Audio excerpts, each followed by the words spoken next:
Que le Seigneur Jésus-Christ vous bénisse. Nous vous saluons tous dans le nom puissant de notre Seigneur et Sauveur Jésus-Christ. Nous remercions le Seigneur pour l'occasion qu'il nous donne encore de pouvoir continuer notre enseignement que nous avons commencé ce dimanche et que nous avons intitulé le psaume de la vie. Avant de continuer, nous voulons nous adresser au Seigneur afin qu'il puisse nous conduire durant ces instants. Ainsi, prions le Seigneur ensemble. Dieu notre Père, nous te bénissons, nous te rendons grâce et nous élevons ton nom. Nous voulons, Seigneur, te remercier et élever ton Saint-Nom, t'abandonner ces instants où nous voulons entrer dans ta parole. Viens nous assister, Seigneur, dans tout ce que nous allons dire, dans tout ce que nous allons faire. Viens oindre, Seigneur, ô Dieu, notre vie, Seigneur, au travers de ta présence, et viens donner à ton peuple ce dont il a besoin. Nous tous, nous avons besoin de toi. C'est pour cela que nous te demandons, ô Dieu, de nous mettre tous de côté. Et toi, le Seigneur, de faire ton travail, ô Dieu. Comme tu l'as promis, Seigneur. Tu as dit, lorsque tu viendras, tu te feras glorifier dans tes saints. Laisse que cela soit visible au travers de nous, Seigneur. Et que nous puissions recevoir ce que l'Esprit voulait dire à l'Église, à le dire carrément. Que cela, ô Dieu, la part, Seigneur, mystérieuse de la sanctification nous soit accordée, afin que nous puissions laisser des empreintes de pas qui témoignent de ce message du Seigneur Jésus. Sois glorifié à jamais, Père, alors que nous t'abandonnons ces instants. Au nom de Jésus-Christ. Amen. Je vous salue encore au nom de Jésus-Christ et je remercie le Seigneur parce qu'il nous accorde un moment favorable où nous pouvons continuer sur les sujets que nous avons commencé. C'est un petit enseignement comme j'ai dit. Et ma prière est que Dieu puisse nous bénir ensemble.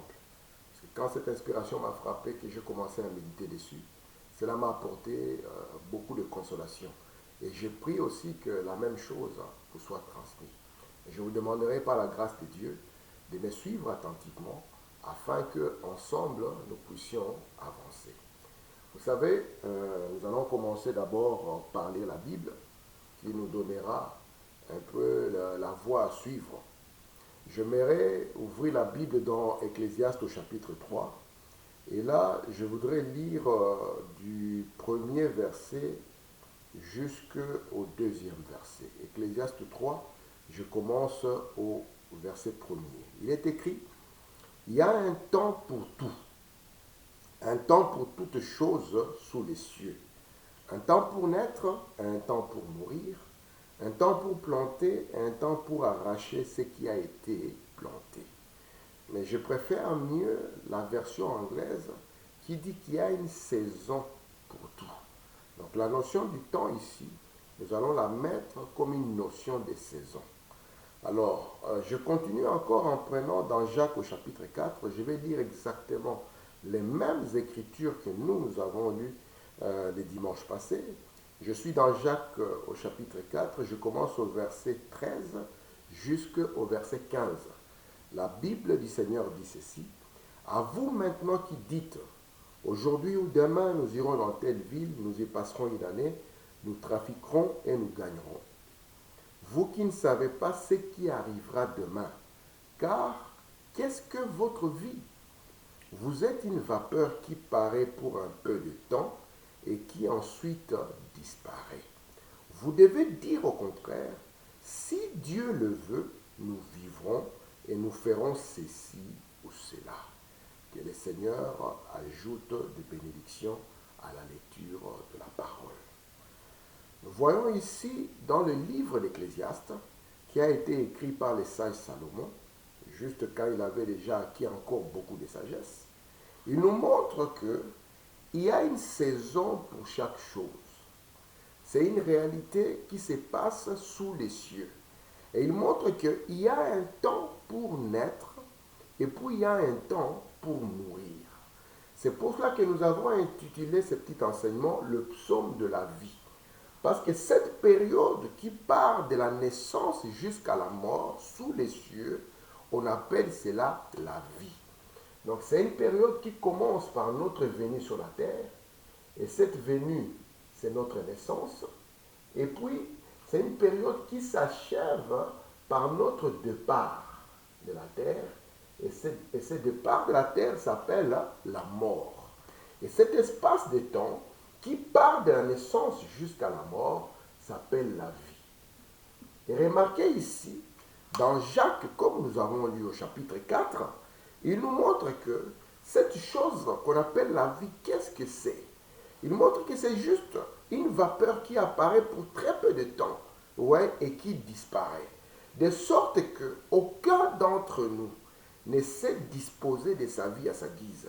Parce que la vie qu'il a, vous voyez, est quelque chose qu'il peut perdre à tout moment. Et le maître de la vie, c'est Dieu lui-même.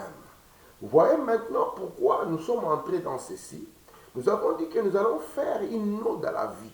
Parce qu'un psaume, c'est un chant.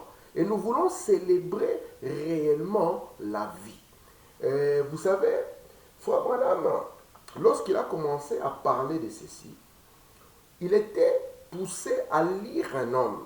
Parce que nous croyons que Dieu est dans les poèmes, nous croyons que Dieu est dans l'art, nous croyons que Dieu est dans la musique, aussi longtemps que cela est inspiré, aussi longtemps que cela exprime quelque chose de réel.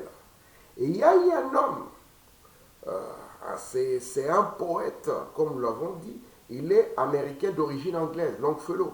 Et lui, il a sorti ses poèmes, le grand poème de la vie. Frère Branham dit quelque chose de grand qu'il a donné à l'humanité. Parce que l'homme est content quand la vie commence, mais quand la vie arrive à sa fin, cela a toujours terrorisé l'homme depuis la nuit des temps. Depuis que la mort est venue, cela a toujours été un moment de peur pour l'humanité. Et cet homme, ce grand poète, est venu avec un poème pour pouvoir nous apporter plus qu'une consolation, pour nous parler de l'exactitude ou de la réalité de la chose qu'on appelle la vie. La vie est quelque chose de grand, de sorte que le plus grand don que chaque être humain vient sur la terre reçoit de Dieu, c'est la vie. Parce que sans la vie, il n'y a rien qu'on puisse faire. Dans Jacques, il montre que tout programme que nous pouvons faire, nous ne pouvons le faire que quand nous sommes en vie. Et Frère Branham nous a dit, expliquez-moi ce qu'est la vie et je vous dirai ce qu'est Dieu. Même la médecine, parce que nous croyons que le médicament ne guérit pas, mais c'est Dieu qui guérit par la voie du médicament. Selon qu'il est écrit dans le psaume 103, verset 3, « Je suis l'Éternel qui te guérit de toutes les maladies. » Parce que si la vie est ôtée, peu importe la maladie qui est appliquée, cela n'aura pas d'effet. Parce que nous avons compris les dimanches passés que c'est la vie qui guérit. Et l'homme, quand il est venu sur la terre, il y a quelque chose de précieux. Il comprend que aussi longtemps que nous sommes en vie, tout peut être possible. C'est pour cela qu'on dit, aussi longtemps que j'ai la vie, j'ai toujours de l'espérance que ma situation peut changer. Voici pourquoi si quelque chose menace la vie, nous sommes prêts à céder toute autre chose, parce qu'il n'y a rien de plus grand que la vie.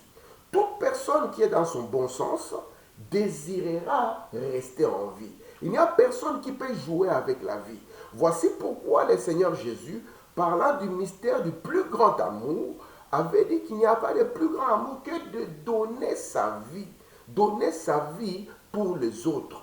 Voici pourquoi dans l'histoire de l'humanité, tout être humain qui a sacrifié sa vie, qui a donné sa vie pour la cause des autres, cet homme, on ne peut jamais l'oublier. Et le plus grand de tous, c'est le Seigneur Jésus. Voici pourquoi même ceux-là qui ne le croient pas sont obligés de se référer à sa vie. Parce que quand il est venu, il a divisé les temps en deux. Il y a eu un temps avant Jésus-Christ et il y a eu un temps après Jésus-Christ. Parce que c'est lui qui donne le plus grand don, ne peut jamais être oublié. Si nous prenons par exemple le pays, je prends par exemple l'exemple du Congo qui est le pays de notre origine, il y a un homme qui s'est battu pour l'indépendance de ce pays et il a donné sa vie. Et il n'a pas été au pouvoir longtemps, il n'a fait qu'à peu près 5-6 mois. Mais comme il a donné sa vie, on ne pourra jamais parler du Congo sans parler de Lumumba. En Suisse, il y avait un homme qui s'appelait Arnold von Winkelried, un homme suisse qui était là. Et il s'est battu pour ce pays, il a donné sa vie. Comme il a donné le plus grand don, aussi longtemps qu'on parlera de lui, Vous voyez, cela sera toujours quelque chose de mémorial. Parce que la vie est le plus grand don que nous ayons reçu de Dieu. J'aimerais encore, juste pour nous rafraîchir la mémoire, avant que je ne puisse encore ajouter un tout petit peu sur les sujets d'aujourd'hui, vous lire ce que Frère Branham nous dit dans les Sentiers de la vie, prêché le 21 juin 1962, paragraphe 50. Il dit, la vie est la chose la plus grande que nous puissions obtenir. Il n'y a rien de plus grand que la vie. Il continue, eh bien, si la vie, il dit c'est la vie qui guérit, qu'il a prêché le 11 juin 57. Eh bien, si la vie a quitté le corps, alors pourquoi le médicament ne guérit-il pas? C'est parce que le médicament, ce n'est pas ce qui guérit, c'est la vie qui guérit. Si vous me dites c'est que la vie, je vous dirai qui est Dieu. Et remarquez maintenant, lorsque l'homme est venu sur la terre, dans le programme original, il ne fallait pas qu'il puisse mourir. Il fallait que la vie puisse continuer. Mais souvenez-vous, Dieu avait donné sa parole à Adam. Et Adam, notre Père, n'a pas gardé la parole de promesse que Dieu lui a donnée. Voici pourquoi il y a une conséquence, une interruption à la vie. Ce qu'on appelle la mort, c'est l'interruption de la vie. Et remarquez ici, qu'est-ce qui a produit la mort? D'où vient la mort? Lorsque Dieu plaça l'homme dans les jardins, avec le but qu'il puisse continuer à vivre, il lui a montré ce qu'il fallait qu'il puisse garder. Il devait garder la parole de Dieu. Mais il est arrivé que l'homme, il a manqué de croire en ce que Dieu lui a dit. Parce que le péché n'est rien d'autre que l'incrédulité. Et cet homme qui est devenu incrédule à ce que Dieu lui avait dit, a eu maintenant les conséquences de l'incrédulité ou les conséquences du péché. Quand il a péché, automatiquement, la maladie est venue, qui est une conséquence. Et la maladie est souvent accompagnée de la mort. C'est pour ça que le dimanche, on a dit, quand un homme commence à tomber malade, on comprend qu'on doit faire vite, essayer d'arrêter ce processus, parce que ce qui va suivre, c'est l'interruption de la vie. Maintenant, alors que nous sommes ici sur la terre, nous sommes conscients que le temps qui nous est imparti, comme Jacques a dit, c'est juste comme une vapeur. Mais nous avons une consolation d'un grand poète qui est venu nous dire, qu'est-ce qu'il a dit? Laissez-moi alors vous rafraîchir la mémoire parce que le grand poète a dit. Je prends ici dans le message la rédemption par la puissance. Prêché le 29 mars 54, je suis au paragraphe 104. Frère Branham nous dit, j'aime Longfellow là. Ne me dites pas en poésie mélancolique que la vie n'est qu'un rêve dénué de sens et que l'âme qui sommeille est morte et les choses ne sont pas ce qu'elles semblent être. Oui, la vie est réelle. Il commence à nous montrer que ce grand don, c'est quelque chose de réel, quelque chose de solennel. Ce n'est pas quelque chose avec laquelle on peut jouer, mais c'est quelque chose de réel. Je continue. La vie est solennelle. La tombe n'en est pas le but. Donc le but de ça, ce n'est pas cette interruption. La tombe n'est pas le but de la vie. Tu es poussière, tu retourneras à la poussière, n'a pas été dit de l'âme. Alors, lorsque nous avons cette révélation, soyons actifs, de tout cœur dans le combat. Ne soyez pas comme un troupeau muet qu'on conduit. Soyez un héros. Nous voulons que de cette vie que Dieu nous a donnée, que nous puissions y exprimer de l'héroïsme, que chacun de nous puisse devenir un héros. Cela est possible. Je prends ici dans la foi d'Abraham, prêché le 18 novembre 55. C'est toujours le grand poète qui continue. La vie des grands hommes nous rappelle à tous. Donc lorsque nous regardons notre vie, nous ne sommes pas les premiers à vivre, mais il y a des gens qui ont vécu. Parce qu'ici, on nous dit quoi?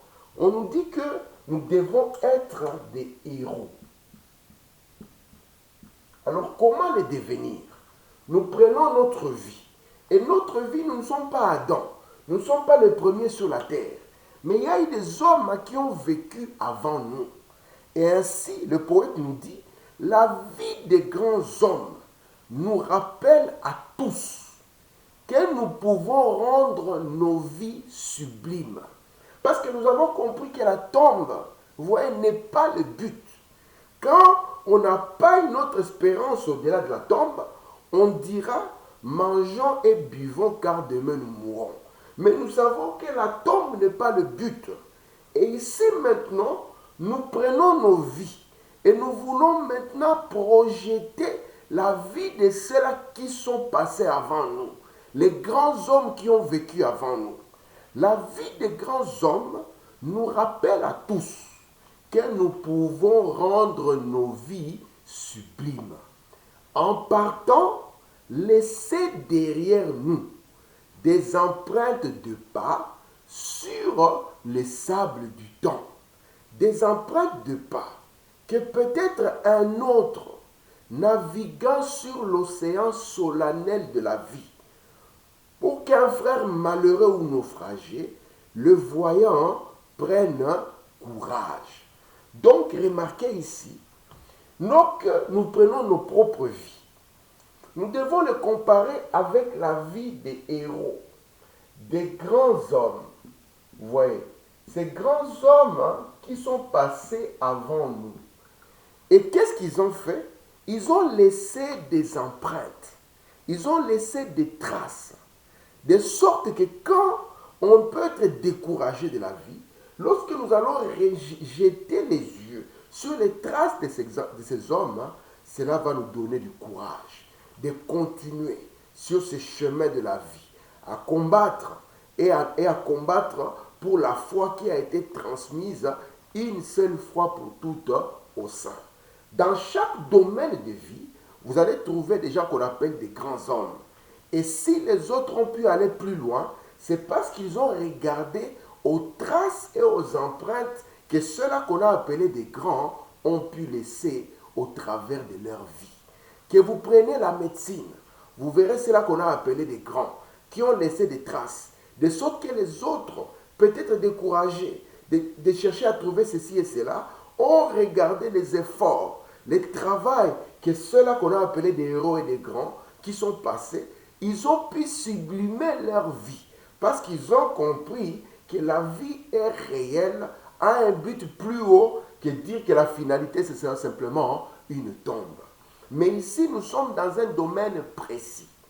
Vous savez, un jour, il y avait un homme qui voulait connaître les chemins du ciel. Et les chemins du ciel, ouais, c'est un chemin que beaucoup de gens ont emprunté. Les chemins des héros de la foi, les chemins des grands hommes. Et il y avait des empreintes de pas. Sauf que le plus grand de tous, le Seigneur Jésus, est celui qui a ouvert ces chemins. Notre héros de la croix. Vous voyez, le plus grand des hommes qui a ouvert la voie. Et remarquez, la même voie, c'est ce que les chrétiens et les héros qui nous ont précédés ont essayé aussi de suivre. Et cet homme, Tony Isabelle, qui voulait connaître les chemins du ciel, vous voyez, il a demandé aux hommes d'église, il leur semblait difficile de les connaître. Mais il y a dit un petit homme en bleu de travail au-dessus de la montagne. Il dit, c'était toi, frère Branham. Il dit, tu m'as appris, tu m'as montré des empreintes de pas ensanglantés, les chemins que le Seigneur Jésus a ouverts. Et frère Branham a dit à Tommy que sur ces chemins, on y marche seul. On y marche seul. Il dit, marche sur ces chemins. C'est le même chemin sur lequel nous devons marcher. C'est le chemin et la vie de grands hommes. Dans cet enseignement, par la grâce de Dieu, nous allons essayer de voir les différentes saisons de la vie. Parce que dans le psaume 1er, il est dit que ouais, l'homme qui craint Dieu, lui n'est pas avec les moqueurs, mais il est celui qui est planté près des courants d'eau et qui doit donner son fruit dans la saison. La vie sur la terre a différentes saisons et nous devons, par la grâce de Dieu, connaître la saison ou l'opportunité qui nous est donnée afin de pouvoir sublimer notre vie comme ceux-là qui sont passés avant nous ont pu sublimer la leur. Je vais lire ici, Frère Branham. Je prends ici, dans Dieu ne juge pas un homme sans l'avoir d'abord averti. Prêché le 24 juillet 1963. Je suis au paragraphe 193, un peu au milieu du paragraphe. Il dit ceci. Et nous devons mourir. Nous devons quitter cette vie. Ecclésiaste Salomon nous a dit que tout être humain a ses parcours, de la naissance à la mort. Regardez ici, Jacques nous a dit c'est quoi notre vie. Il dit c'est une vapeur qui apparaît et qui disparaît. Ainsi nous sommes conscients que nous devons mourir. Nous devons quitter cette vie. Que l'on soit jeune ou vieux, cela ne change rien. Si l'homme le plus âgé ou la femme la plus âgée ici reste en vie jusque demain matin, il ou elle aura survécu à beaucoup d'enfants de 10 ou 15 ans. Des centaines d'entre eux mourront avant l'aube à travers le monde, des enfants. Ainsi, voici tout ce qui importe. Que faites-vous en ces moments même? En ces moments même, nous sommes en train de laisser des empreintes. En ce moment même, nous sommes en train d'écrire une histoire. En ce moment même, nous sommes en train de laisser des traces. Vous voyez, la mort n'est pas le problème. Parce que c'est quelque chose qui peut atteindre tout être humain. Que vous soyez un jeune, que vous soyez un vieux, que vous soyez un bébé, ça peut atteindre n'importe qui. Mais ici, l'essentiel, dit le prophète, c'est ce que nous sommes en train de faire. Parce qu'on n'a pas appelé un homme grand, parce que c'est celui qui a vécu le plus longtemps, ou bien celui qui est parti avant. Partir ici, tout le monde partira.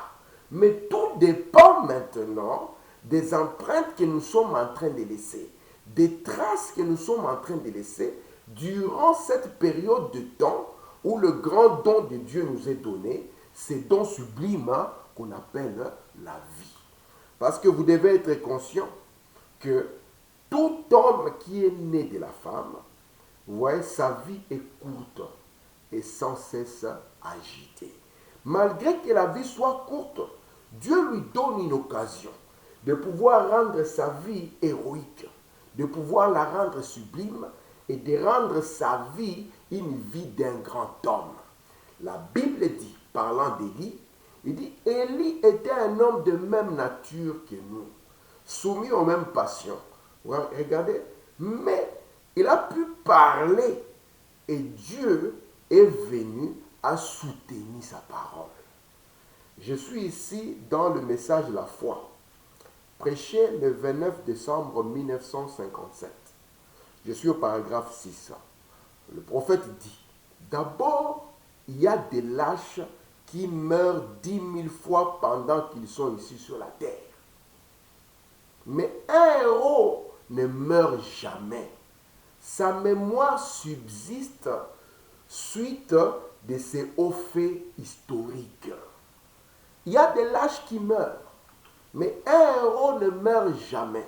C'est pour ça que j'ai dit la vie des grands hommes nous rappelle à tous que nous pouvons rendre nos vies sublimes.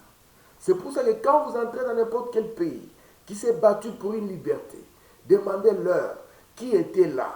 On vous dira, voici la vie de notre héros. Et on ne peut pas l'oublier. Pourquoi? Parce que sa vie a laissé des traces. Mais ici, nous sommes dans un domaine plus haut que la liberté d'un pays, que les autres peuvent prendre et bafouer. Nous sommes ici dans un niveau plus haut, où nous avons des héros. Et ces héros-là, si nous observons comment ils ont marché, cela peut amener notre vie à devenir sublime. De sorte que quand le moment pour nous de partir viendra, nous n'aurons pas à rougir. Nous laisserons des traces. Amen. Et ces traces pourront fortifier les uns, encourager les autres, affermir les suivants. Et ça sera des traces indélébiles parce qu'un héros ne meurt jamais. Je continue ici. Je prends ici dans le message, écoutez-le, prêché le 9 février 58, paragraphe 15. Dieu ne peut pas utiliser un lâche William Branham nous a dit beaucoup de gens, quand ce moment arrive, c'est là où ils commencent à dire non, appelez-moi tel, j'aimerais régler ma vie, j'aimerais demander pardon à celui-ci, j'aimerais faire comme ceci. Ce n'est plus le moment. Un héros, il a des traces qu'il laisse. Et Frère Branham nous dit, le départ d'un homme, sa mort est révélateur de beaucoup de choses. Dieu ne peut pas utiliser un lâche. Les lâches meurent 10 000 fois, alors qu'un héros ne meurt jamais. C'est vrai. Dieu n'a pas besoin de lâche, de quelqu'un qui a peur de le prendre au mot. Il veut quelqu'un qui recevra sa parole et s'y tiendra. Je me suis dit oui, la bravoure de cet aigle. L'aigle est héroïque. L'aigle est brave. L'aigle représente la vie des grands hommes. Voici pourquoi nous vivons dans l'âge de l'aigle, avec un message de l'aigle. C'est un âge prophétique, un message prophétique pour un peuple prophétique, afin que, regardant la vie des grands hommes, nous puissions aussi sublimer notre vie. Amen. Je prends ici dans le message, crois-tu cela? Prêché le 6 mai 1951 au paragraphe 26. Le prophète Branham nous dit, quand il a appelé ses disciples parlant du Seigneur Jésus, il n'est jamais allé chercher les sacrificateurs instruits dans les séminaires. Il est allé au bord de la rivière et il a pris des pêcheurs, des paysans, des gens pauvres qui n'avaient rien. Afin que le monde puisse dire, eh bien oui, ils sont devenus grands hommes parce qu'ils ont une formation. Ils avaient ceci. Ils n'avaient pas du tout de formation. Il les a simplement ramassés comme des joyaux dans la poussière de la terre et a rendu leur nom immortel parmi les hommes aujourd'hui. Pierre, Jacques, Jean et les autres, des pécheurs du genre humble paysan. Remarquez ici mes frères, Dieu est venu par sa grâce. Parce qu'on peut dire, moi je n'ai pas eu la chance de naître dans une grande famille. Moi je n'ai pas eu la chance de naître avec de l'argent. Jésus, quand il est venu choisir ses disciples, il est parti prendre des gens qui n'avaient pas étudié, des gens qui n'étaient pas instruits, des gens qui n'étaient pas d'une grande famille, d'une grande lignée. Mais il les a montrés, vous voyez, qu'ils peuvent sublimer leur vie, de sorte que leurs noms aujourd'hui sont devenus des noms immortels. Il donne l'exemple de Pierre, de Jacques, de Jean. Vous pouvez marcher dans le monde entier. Vous croiserez toujours un homme qui porte le nom de Pierre, le nom de Jacques, le nom de Jean. Parce que la vie des grands hommes, amen, montre à tous qu'il y a moyen de sublimer notre vie. Je prends ici dans la révélation de Jésus-Christ, prêché le 4 décembre 1960 au paragraphe 57. Nous allons sonder la vie de ces grands hommes d'autrefois et nous verrons comment ils se sont sacrifiés. Quand vous prenez même les pays qui ont combattu politiquement pour leur indépendance, vous verrez que leurs héros et leurs grands hommes n'ont pas eu de la facilité. Ils ont dû se battre. Ils ont dû vraiment se sacrifier. Il dit, nous allons sonder la vie des grands hommes d'autrefois. Et nous verrons comment ils se sont sacrifiés. Vous verrez que vous n'avez pas fait grand-chose. Moi aussi, je n'ai pas fait grand-chose. J'ai parfois honte de moi-même de voir comment il nous faut avoir tout avec facilité. Chez eux, tout était difficile. Et là, Frère Branham va citer Hébreux au chapitre 11. Ils allèrent ça et là, dit Paul dans Hébreux 11, vêtus de peau de brebis et de peau de chèvre, dénués de tout, persécutés, maltraités. Que vaudra notre témoignage à côté du leur? Que vaudra-t-il à côté du leur? Et nous devons avoir tout si facilement. C'est pour cela que, ouais, nous sommes entrés dans un âge de la facilité. Tout doit être facile. Et pourtant, on nous a dit ici que la vie d'un héros, c'est la bravoure de l'aigle. L'aigle, quand il naît, la manière dont Dieu a donné à l'aigle d'élever ses enfants, c'est une manière particulière. Il va leur donner un peu de facilité au début. Il va chercher, lorsqu'il fait son nid au milieu des épines, il va chercher une peau de lapin ou une peau de lièvre, afin que les œufs puissent être là. Et les petits seront dessus, ça sera bien. Et puis viendra un moment où il va tirer cela, et ils seront au milieu des épines. Et viendra le moment où leur mère va les prendre pour les balancer, afin qu'ils puissent voler. Et Frère Branham nous dit, lorsque nous regardons les héros qui sont passés avant nous, le sacrifice, la combativité, vous voyez tout ce qu'ils ont pu donner, tout ce qu'ils ont pu donner dans leur témoignage. Branham dit, j'ai honte de moi-même. Et je pense que nous tous, nous avons ces sentiments. Moi, personnellement, je l'ai. La facilité que nous avons aujourd'hui par rapport à ce qu'eux, ils ont pu avoir. Et ce que nous produisons aujourd'hui dans cette facilité, par rapport à ce qu'eux ont pu produire, puisse le Seigneur nous faire grâce. Parce que lorsque nous allons entrer dans les différentes saisons, vous verrez que notre témoignage, par rapport à leur témoignage, nous, que Dieu puisse vraiment nous aider. Je prends ici dans un son confus, prêché le 5 mars 1961, page 29. Frère dit, j'avais un livre, je crois que je l'ai quelque part à la maison, sur les dernières paroles des grands hommes, avant qu'ils ne quittent le monde, aussi bien des pécheurs que des saints. J'ai celle de Dwight Moody, ainsi que celle de nombreux autres saints éminents qui ont quitté le monde.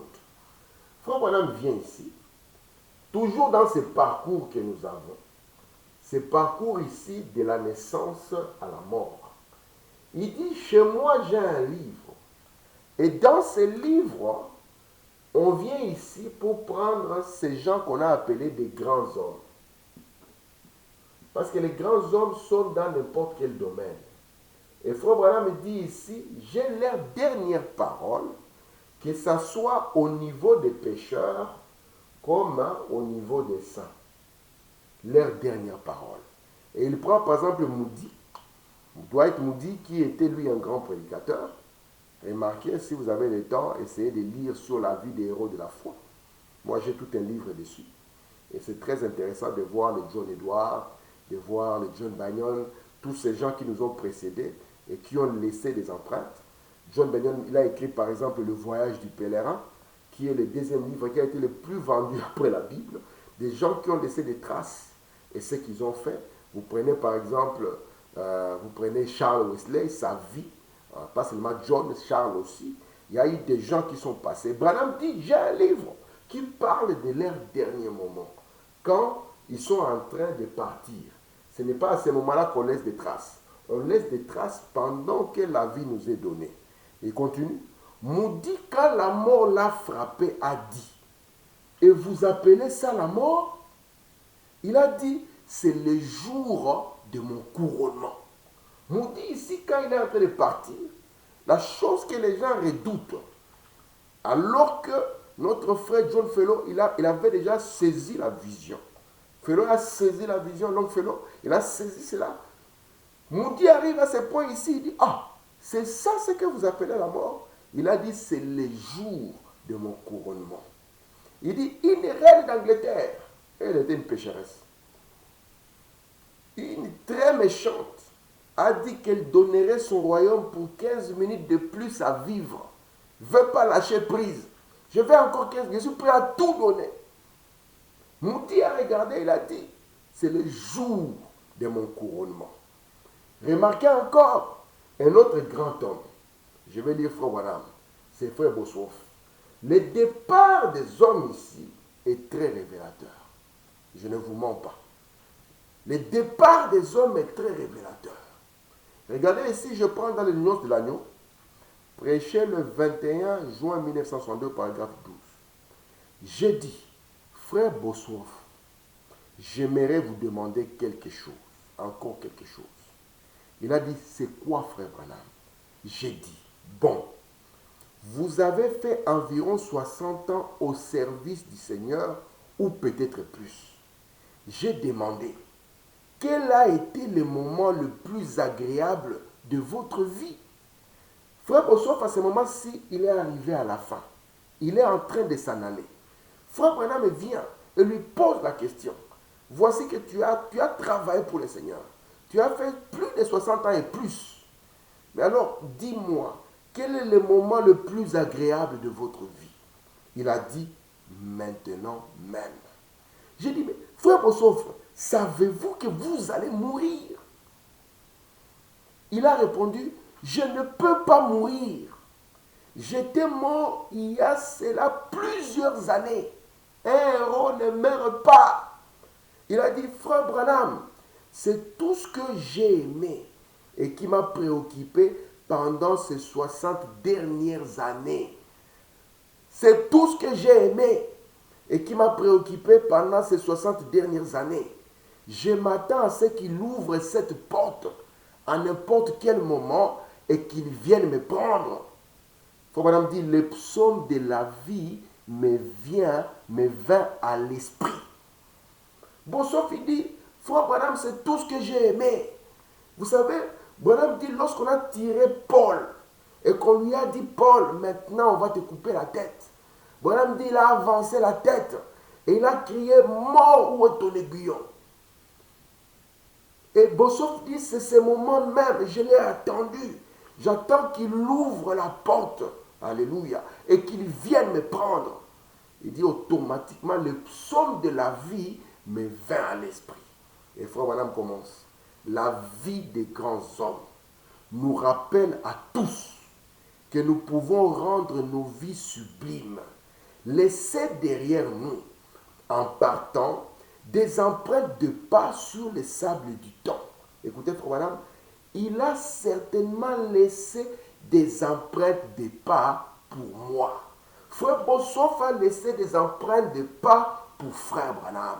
C'est pour ça que lorsqu'il s'en allait, vous savez, lorsqu'il s'en allait, qu'est-ce qui s'est passé? À un moment comme ça, frère Bossoff s'est levé dans la salle. Alléluia. Il a commencé à saluer les gens.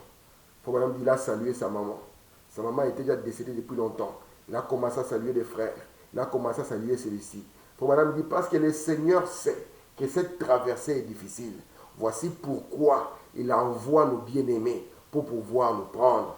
Parce que la Bible nous dit, il fit recueillir avec les saints, avec les siens. Et ils viennent, ils commencent à saluer les gens dans la salle. Ils commencent à saluer les gens dans la salle parce qu'il était en train de passer d'une réalité à une autre. Cette fin ici qu'on appelle la mort n'était pas sa fin, mais il avait laissé des empreintes de traces. Il a laissé des empreintes qui ont sublimé la vie de ces jeunes ministres qu'on appelait William Branham. Vous savez, Frère Branham dit, un jour, ma tante était en train de partir. Et nous étions tous autour d'elle, alors qu'elle était en train de s'en aller. Alors qu'elle s'en allait, j'étais là, Frère Branham dit, nous étions en train de dire, ma tante, qu'est-ce que tu veux? Frère Branham dit, est-ce que tu veux que je te rapproche la photo de Jésus pour que tu puisses au moins la regarder alors qu'il n'y a plus quelque chose à faire? La tante de Frère Branham dit, non, ne l'approche pas la photo de Jésus. Il est déjà à la porte. Il est là, je le vois, il est à la porte. La vie des grands hommes, alléluia. Parce que ici, les grands hommes, ce ne sont pas ceux qui ont l'argent. La vie des grands hommes, ce ne sont pas ceux qui ont les biens matériels. La vie des grands hommes, ce sont ceux-là qui ont laissé des empreintes de pas. Et Jésus en a choisi qui étaient des pauvres, mais leur nom a été relié à l'immortalité à cause des empreintes des pas qu'ils ont laissées. Lorsqu'on voulait tuer Pierre, vous voyez, il n'a pas fui. Il a dit, ne me mettez pas sous la même croix que le Seigneur, juste à cause du respect. Laissez-moi être mis dans un autre sens. Et ainsi de suite. Voici pourquoi ils ont laissé des empreintes et que leur nom ne peut pas être effacé. Amen. Je suis en train de finir. Je prends ici dans les noces de l'agneau, paragraphe 17. Frère Branham dit, moi aussi j'attends l'arrivée de ces jours-là. Il parle de Bossoff, qui lui a laissé les empreintes de pas. Il dit, moi aussi j'attends l'arrivée de ces jours-là.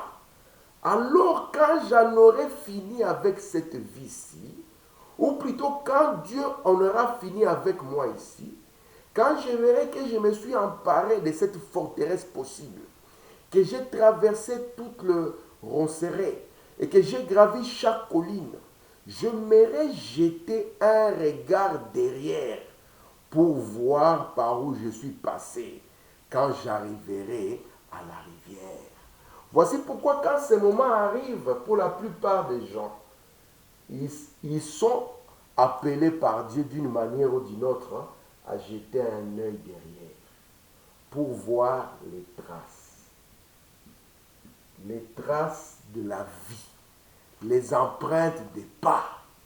Et Branham dit, servons le Seigneur pour que si Dieu nous demande de regarder derrière nous, les ponts traversés, les collines escaladées, les vallées, vous voyez, qu'on a contournées, que nous ne puissions pas rougir, parce que nous avons compris que la vie des grands hommes nous montre à tous que c'est possible de faire mieux et de sublimer nos vies. Frère Branham dit, nous sommes dans un son confus, prêché le 15 mars 61, au paragraphe 30. Vous voyez, le bout du chemin est révélateur. C'est là que nous en sommes, même pour le monde. Au bout du chemin, il n'y a plus de certitude dans la sécurité nationale, car il vous est impossible de creuser assez profondément sous la terre pour empêcher les gens de vous faire sauter. Aujourd'hui, les abris anti-atomiques ne peuvent pas arrêter les bombes que nous avons aujourd'hui. Il vous est impossible. Il n'y a rien à faire. Nous sommes tout simplement au bout du chemin. Nous allons donc prendre d'autres cas pour montrer qu'il n'y a aucune certitude. Regardons la situation de la Russie. Nous savons avec certitude ce que Frère Branham a dit sur cette nation. De sorte que le bout du chemin est révélateur. Branham a dit, quand j'en aurai fini avec la Bible, il dit non, quand Dieu aura fini avec moi, parce qu'il m'aura laissé faire des empreintes et laisser des empreintes derrière moi. Et quand j'arriverai à la rivière, j'aimerais regarder derrière moi. William Branham dit, comme les Noirs, ils avaient l'habitude de chanter, que je n'aimerais pas avoir des ennuis lorsque j'arriverai à la rivière. Le bout du chemin était révélateur pour Bossuet. Le bout du chemin était révélateur pour Moody. Le bout du chemin était révélateur pour beaucoup d'autres. L'autre de la fois, alors qu'il était avec son frère et que son heure était arrivée, alors qu'il était en train de partir, son frère pleurait. Il a dit, mais pourquoi tu fais ça? Tu sais comment on a servi le Seigneur ensemble. Le bout du chemin est révélateur. Je prends ici dans le subit de la visite de Gabriel à Daniel, alors que je suis en train d'atterrir. Fourbana me dit, oh, quel Dieu glorieux, Père rempli de miséricorde, mes amis. Permettez-moi de vous dire ceci en tant que votre pasteur. Vous ne vous rendez pas compte des privilèges que vous avez. Vous ne vous rendez pas compte. Beaucoup de grands hommes, beaucoup de saints, des milliers d'hommes saints sont morts au cours des années passées, des hommes remplis de l'esprit, qui auraient aimé voir les jours où vous vivez. Vous et moi, profitons-en.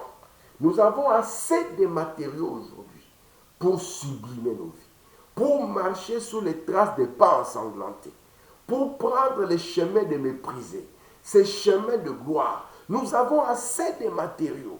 Les plus grands hommes qu'on a connus, la plupart a désiré.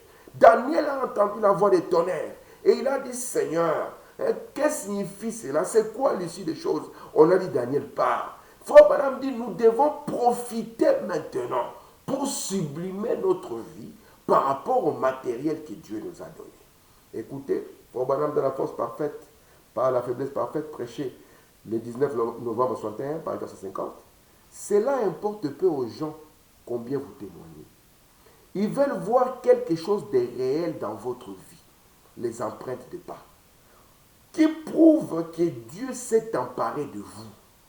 Que vous soyez méthodiste, baptiste, pentecôtiste, quoi que vous soyez, ils veulent voir Dieu, c'est vrai.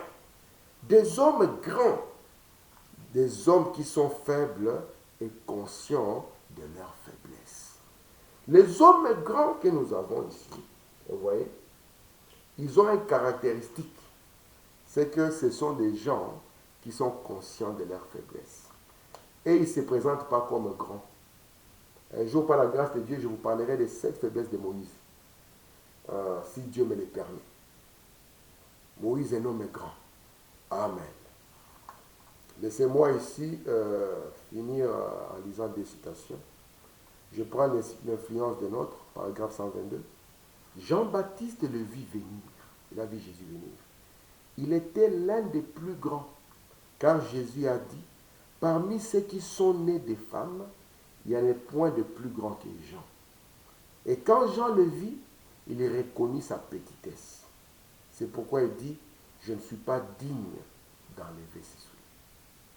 Un grand homme comme Jean, je ne suis pas digne. Un grand homme comme Moïse, Seigneur, je ne peux pas y aller. La vie des grands hommes apprend que tous, nous pouvons sublimer nos vies. Quand madame dit ceci, je finis par ça. Savez-vous quoi? Je suis dans Christ n'est pas le bienvenu, prêché le 11 septembre 1955. Voici ce que j'ai constaté dans mes voyages. Généralement, vous trouverez que des grands hommes se font des petits hommes. Je vais là où il y a des grands hommes, des véritables grands hommes. Je sais qu'ils sont des grands hommes. Mais dès que je me mets à les quitter, ils vous font penser que c'est vous qui êtes le grand homme, qu'eux ne sont rien. Mais vous prenez un petit minable qui ne sait rien. Il pense être tout. Il n'est rien pour commencer. Ce sont des grands hommes qui se font de petits hommes. Ils ne se vantent jamais. Ils ne s'attribuent pas des honneurs. Ils vous font penser que c'est vous qui êtes grand. C'est ça, des grands hommes. Que Dieu nous fasse grâce et que Dieu sublime notre vie. Alléluia.